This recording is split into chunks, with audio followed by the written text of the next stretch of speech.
Welcome back to the Dershow. Whether you like it or not, nobody can ever deny that Donald Trump is the most energetic person to have served for the first 8 days in office. My God, he's a whirlwind and just everywhere, saying everything, doing everything.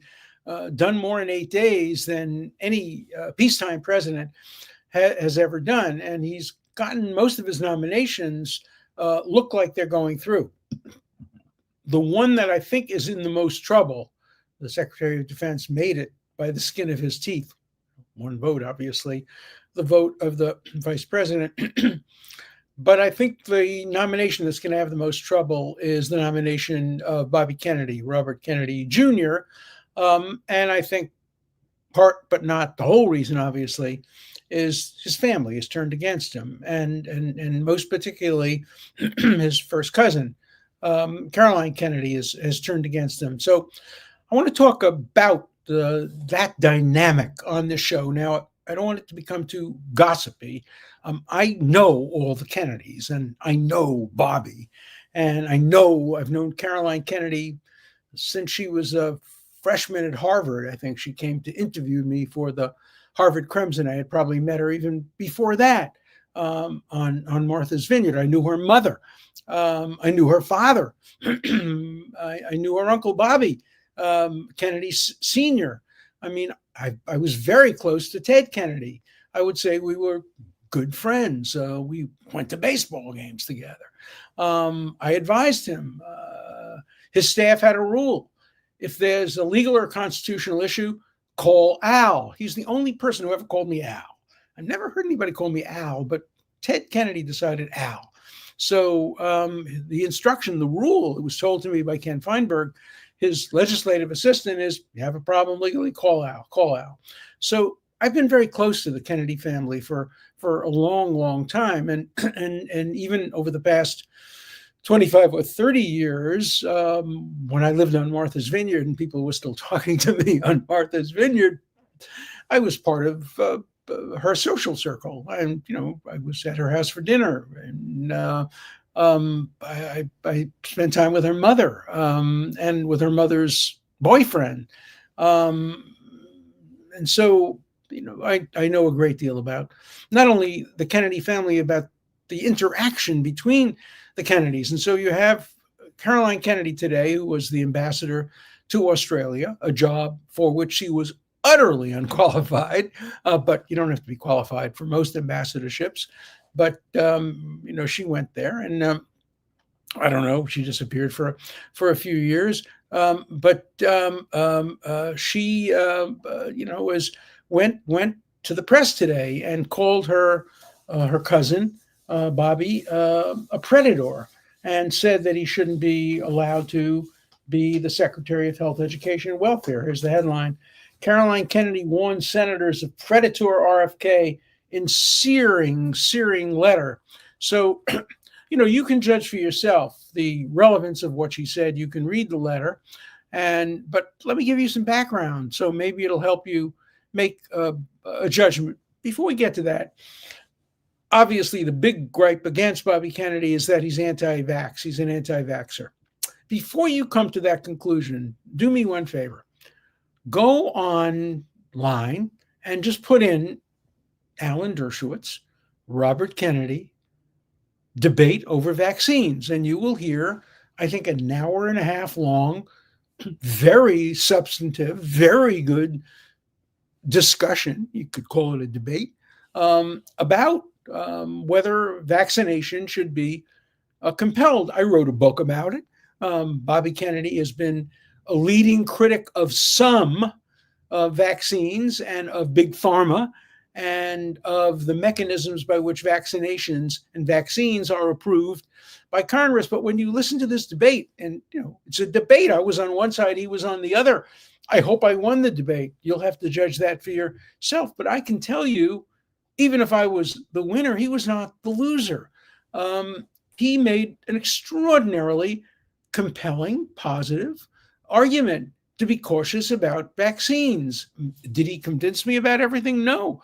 But he's being mislabeled as an anti-vaxxer in order to stop people thinking about it. And people should think about it. And people should listen to this debate. So please go on wherever you go. I'm not a technical person, but I think if you just go on Google and do debate Alan Dershowitz, Robert Kennedy Jr., you'll hear the whole debate, and you can judge for yourself. Now, Caroline Kennedy made some terrible statements about him, but as far as I'm concerned, she doesn't have a lot of credibility. Let me be very clear. I don't like Caroline Kennedy. I don't like her. I've had my issues with her over the years. Most recently, I'll tell you a few stories. You'll find them interesting. But most recently, after I defended President Trump on the floor of the Senate, I was invited to a dinner party on Martha's Vineyard, and a British couple, and they sat me catty corner from Caroline Kennedy, which I've done on many occasions. And she looked at me and she said, "If I knew you had been invited to this dinner, I would never have accepted the invitation. I'm too polite to get up and leave now." So I said to her, "Did I offend you in any way?" "Well, you defended Donald Trump." I said, "I'm a lawyer. I defended Donald Trump. The actions of Congress in impeaching him were unconstitutional." "Well, I should get up now and leave." And my first reaction was, I also defended Teddy Kennedy. He drove off a bridge in Chappaquiddick. A woman died. We had dinner several times after that. You didn't get up and walk because I defended somebody who could have been accused of manslaughter. I did a good job along with the other lawyers, and he wasn't accused of any serious crime. But to say you would refuse an invitation to sit next to me because I defended somebody you disagree with. I mean, she is such an overzealous Democrat that for her, Republicans can do no right, Democrats can do no wrong, Trump can certainly do no right, and Teddy Kennedy can do no wrong. Teddy was my friend. I defended him because I thought everybody's entitled to a defense. Did he do the right thing? I mean, that's for history to judge. Legally, he was entitled to a defense. I defended him as I've defended so many other people, guilty or innocent. But for her, unthinking. Trump, no. Ted Kennedy, yes. Another interesting story, and show you my relationship with her. One day, when President Clinton was president, I get a phone call from Caroline Kennedy.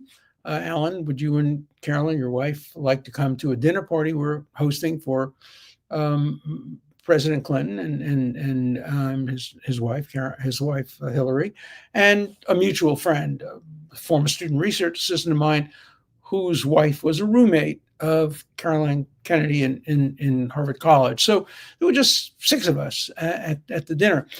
Halfway through the dinner, the Secret Service comes over to Clinton, puts the phone in his ear, and says, friend would like to talk to you. And he walks away.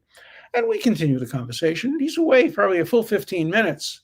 That's a lot of time for a dinner party. Then he comes back to the table holding the phone and says, "Here, somebody wants to talk to you." And it was obviously the man who had talked to him. I said, "Hi, who is this?" And the answer was, "Hi, this is Jeffrey Epstein." Jeffrey Epstein had been my client, so it was perfectly okay for me. But he had a 20-minute talk with President Clinton prior to talking to me for 2 minutes at Caroline Kennedy's house. So give you a little bit more gossip. So shortly after the episode where she wouldn't sit next to me, or said she wouldn't sit next to me at dinner, I get on a plane from New York to Martha's Vineyard, 28-minute flight, JetBlue, and who's sitting in the row in front of me but Caroline Kennedy's husband, Ed Schlossberg. So I say, "Hi, Ed." And he doesn't say hello. I say, "Ed, hi." Say hello. I mean, "Can I talk to you?" And he said, "Do I know you?" I said, "Ed, how many times have we had dinner together? How many times have I given advice to your children about college and law school? Are you going to deny you know me?" And he just turned his back on me. So not my favorite family. But, for her to call her cousin a predator, my God, does she not remember her father's history? Does she not remember the allegations that have been demonstrably shown about her father's sexual conduct when he was in the White House? I mean, the Kennedy family back in the day were not the paradigms of monogamy and the idea that you focus on one person. Oh, sure, he's running. He's trying to get confirmed, and her father is no longer alive. He's part of history, but a little sensitivity. So let her write her letter. That's fine, but let it not be believed just because she wrote it. What I would suggest is that if there's any debate about the confirmation, let her call, let her testify. Let her be subject to cross-examination. I'd love to see Ted Cruz cross-examine her about her statements regarding his attitude toward vaccines, which are way, way, way overstated, and her accusation that he was a predator. Then she doesn't accuse him of being a sexual predator. She accuses him of being a predator in the sense that he was the older of the sons and children of Bobby Kennedy, and she says, influenced some of the younger people into drugs and other kinds of things. Well, if that was the atmosphere in the Kennedy house, she has to deal with that. There's a great book written by I'm trying to remember his name now. It's called The Kennedy Imprisonment, and it's about Joseph Kennedy, the father of all the Kennedys, the father of Bobby Kennedy and John Kennedy and Ted Kennedy and the 3 or 4 other Kennedys. And it just tells a terrible story about how he brought up his children and the atmosphere around the house. Look, John Kennedy became a great president despite all of these things. Bobby Kennedy was a great attorney general, and boy, I wouldn't want to have to vouch for his private conduct in his life. And yet for her not to realize that, or realize it and not say anything about it, and to then assume that Bobby Kennedy's private conduct will influence his public office holding is at best hypocritical, at worst really, really malicious. That's why I use that term. Now, the issue about whether he maintains stock ownership in companies that might benefit from decisions that he would make as Secretary of HEW, that's fair game. That's fine. I don't think you need her for that. There are many people who could testify about that, and there will be testimony. Something irks me, though, when a relative and somebody who you've had trust in comes and testifies against you. I can understand it if it's really important to the survival of our country and all of that, but it just leaves a bad taste in my mouth. And by the way, another Kennedy, Patrick Kennedy, who I also know, really nice young man, Ted Kennedy's son, testified or wrote a letter to the Washington Post in favor of Bobby Kennedy. So it's not all one-sided. I like Patrick Kennedy. I worked with him as well. We worked together against the Iranian regime. He's a good person, a decent person. He too has battled issues, and he's hopefully overcome them. And I would hope that Bobby Kennedy has overcome his issues as well. A little bit of forgiveness, particularly from a member of a family, that requires a lot of forgiveness in terms of their personal lives. So again, I hate to see a show become a gossipy show, but and I don't want to do the children's response she started, but it's an important issue. Caroline Kennedy warned senators. The former ambassador urged senators. Former ambassador. What was her qualifications to be ambassador? She once went to the zoo and saw a kangaroo, so she's now the ambassador to Australia. I mean, she had no qualifications for being the ambassador to Australia, but she endorsed Obama early on. She was, I think, one of the first Kennedys to endorse Obama, and Obama rewarded her. It's not meritocracy. That's reward for a loyalty. And she is a loyal, if anything, she's a loyal, overzealot Democrat. Does she put party before country? I don't know. She certainly puts party before family. Some people put family before country. These are complicated issues, and they're particularly complicated when, they involve a high-profile family like the Kennedy family, and like all families. There are great people in the family, wonderful people. I know them. I know some of the young people. I remember meeting with Bobby Kennedy's children once at my house, and they didn't know Bobby. They were too young. And I was telling them stories about Bobby, about the first time I met him, and just anecdotes, bringing him from the history books and the pages of the past into the present. That I enjoyed my time with the Kennedy family, and I enjoyed my time on the Kennedy estate on Martha's Vineyard. I've also been to the Kennedy compound on Hyannis, and so it didn't surprise me that she has these views about Bobby. There has been a long division between the Bobby Kennedy part of the family and the Caroline Kennedy part of the family. Caroline Kennedy very deliberately did not want to bring her children up in Hyannisport, where she thought they would be exposed to some of the Kennedy negatives, but she instead decided to bring them up in Martha's Vineyard, where they were exposed to other negatives. I mean, drug use among young, famous, rich people on Martha's Vineyard is rampant. I know, because I've gotten calls at 2:00 in the morning from former friends asking me to bail out their children who have been picked up for drunken driving or drug driving. And today, of course, the same people don't talk to me because I defended Donald Trump. But enough about Martha's Vineyard. So let the Senate make up its own mind. Let it not just take at face value what Caroline Kennedy said about her cousin. Let her be subject to cross-examination. Nobody should be able to say things as nasty as calling somebody a predator without being subject to cross-examination. I don't know whether Bobby Kennedy wants her to be called as a witness, because maybe she'd say things even beyond what she said in the letter.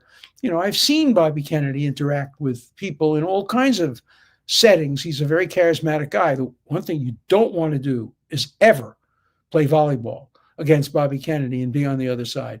I never knew until I played volleyball with Bobby Kennedy that volleyball was a contact sport. And where do you think I played volleyball? I'm going to gossip again. Where do you think I played volleyball with Bobby Kennedy? Of course, it was at Larry David's house. And Larry David hosted a volleyball game. I remember I invited President Clinton to come to the game, and he wanted to come, but his wife wouldn't let him. And I was opposite him. I was standing in the front line, and he was on the front line on the other side. He did a spike on my head that I still am feeling reverberations. And, he would throw himself across the net. He's in great shape physically, as you've seen from some of the films of these, does these push-ups and everything. But he really prides himself on keeping himself relatively healthy. I mean, obviously, he lived through a time when he wasn't healthy. But Senate's going to vote. Let them vote, but let them have full information. Let them not simply say, oh, she's Caroline Kennedy, and wow, she's the daughter of the president. Remember her? She was saluting when his body was passing by. We have to believe everything she says. No, I have experience with her. She should be subject to cross-examination. Okay, so I promise not to do more gossip in the future, but I couldn't resist because I know all these people. These are people who are part of my life for many, many, many years, and I have my strong views about these people and about their pros and their cons. And I just say, take with caution what Caroline Kennedy says about Bobby Kennedy. Okay, some letters. Professor Dershowitz, on your show Monday, you said on SNL, Saturday Night Live, that Dave Chappelle told a story about Jimmy Carter in Israel that was a lie. You know it was a lie because you were there in person to witness it. You promised to explain later. So what was Dave Chappelle's lie? Boy, I'll tell you, this whole show, I'm going to do a half an hour of gossip. So here's the story. I was in Israel.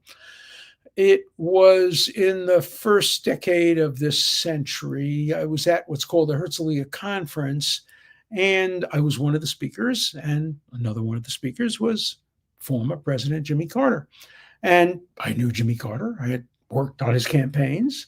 I had also worked against him. I worked for Ted Kennedy when he ran against him in 1980. But Jimmy Carter came over to me and, said, "Hey, Alan, how are you? It's good to see you, et cetera, et cetera, et cetera." He had been apparently had put me on his short list of possible Supreme Court nominees. So we were not tight, but I liked him. He liked me. So he, and then there was this conference, and he came over to me and he said, "Alan, there's going to be an election tomorrow, the only election ever, in the Palestinian Authority, and I'm going to be observing the election in Ramallah." I said, "That's great. That's wonderful to have you observe the election in Ramallah." He said, "Would you come with me?" And I said, "Gee, I'd love to come with you, but I already have an agreement with the media to interview people in Jerusalem. I'm going to be covering the election in East Jerusalem, so I can't go." And I said, "Is it going to be safe for you?" And, "Oh, yeah, it's going to be perfectly safe. No problem. I'm getting, security both from Israel and from the United States government. And Ramallah is a particularly, peaceful place." And I've been in Ramallah now. And it is. Ramallah is, like Jerusalem. You go there, you don't see any Israelis or soldiers or police or anything like that. But, there are great shops, a lot of electronics. They're big in electronics, Mercedes all over the place, and great food, better than Jerusalem. So I've been there. I've had lunch there at the request of the prime minister of the Palestinian Authority. So I know Ramallah. And there was not a single suggestion that it would be unsafe or that Israel wouldn't provide him with security. But David Chappelle, of course, went on television and said, "Oh, Jimmy Carter was so brave. He went to Ramallah without any guards, without any protection, because Israel refused to protect him." I know that that's a lie. And I don't know whether Dave Chappelle knows it's a lie. Maybe Jimmy Carter has said that too, but I know it's not true because I was literally there. And I was asked by Jimmy Carter to accompany him, and I was assured that it would be safe. And I wish I had accompanied him, but I couldn't. And that's the last time there was ever an election. And of course, we know what happened. Hamas took over on the West Bank. In Gaza.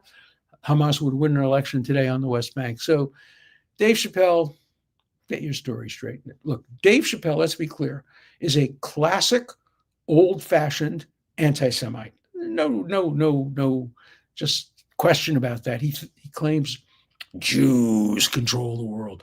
Jews control Hollywood. Jews control the Black community. Jews control everything. It's so interesting. Whenever anybody says the Jews, you can be pretty sure they're anti-Semite. Sure, Hollywood was invented by Jews. You know the story of Hollywood?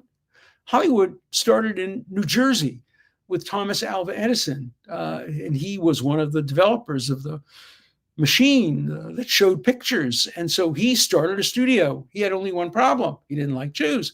And so he didn't allow any Jews to work for his film company, and it failed miserably.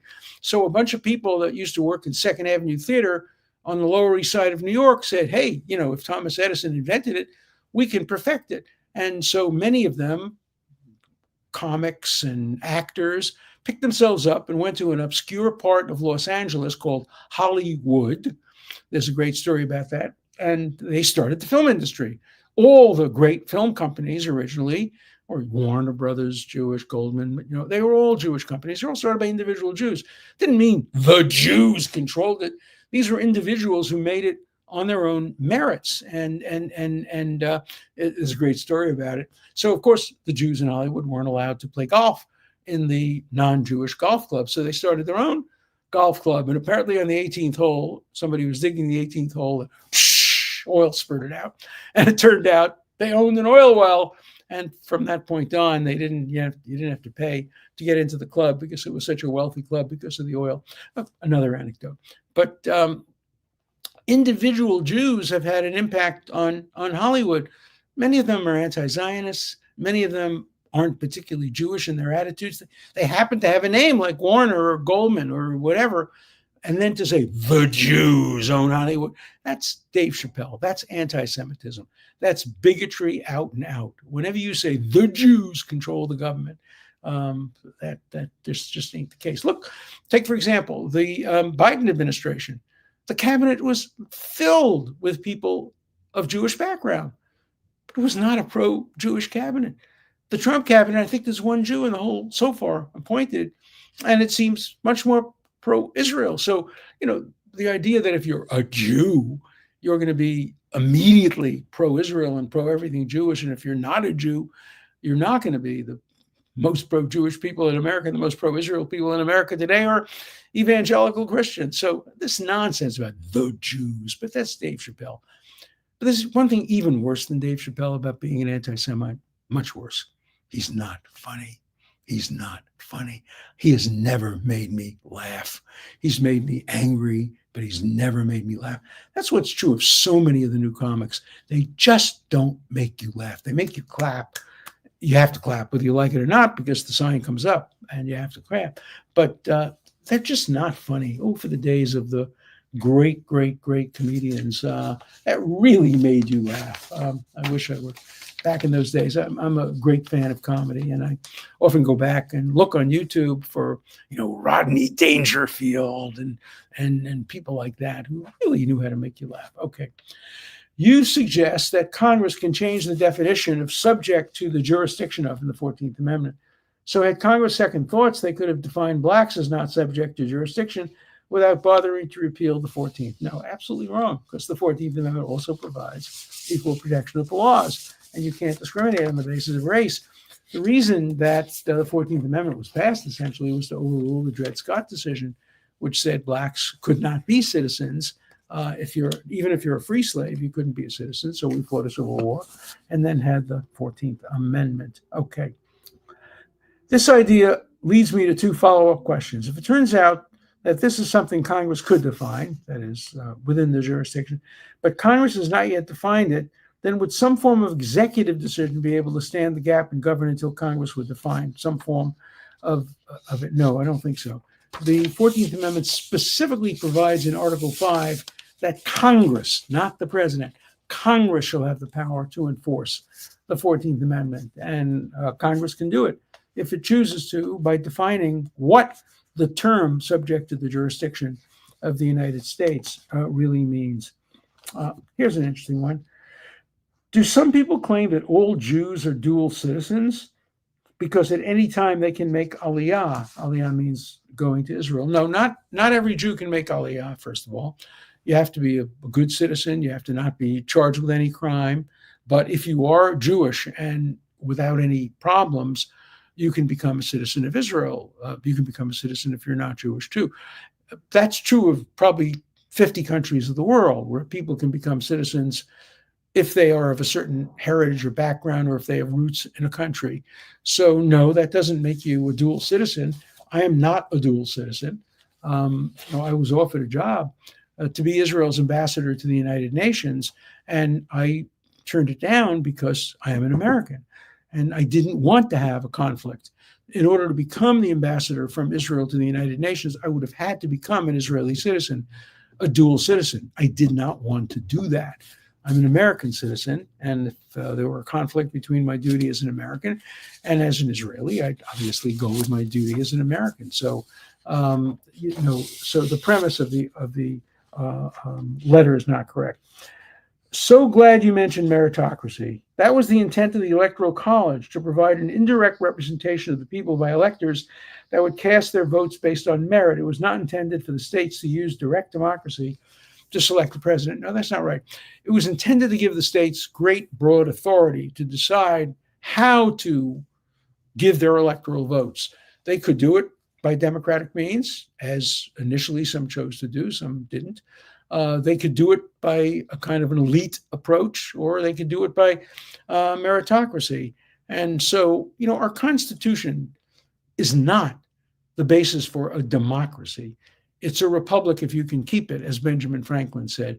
Democracy was anathema to some of the framers because of what they saw happening in France. They thought of France, the French Revolution, as democracy. Democracy really becomes prominent with the election of Andrew Jackson, and begins, of course, with the election of the third president, Thomas Jefferson. But it doesn't fully emerge until Andrew Jackson, and then it goes crazy and goes over the top and starts electing judges and prosecutors and dog catchers and you name it.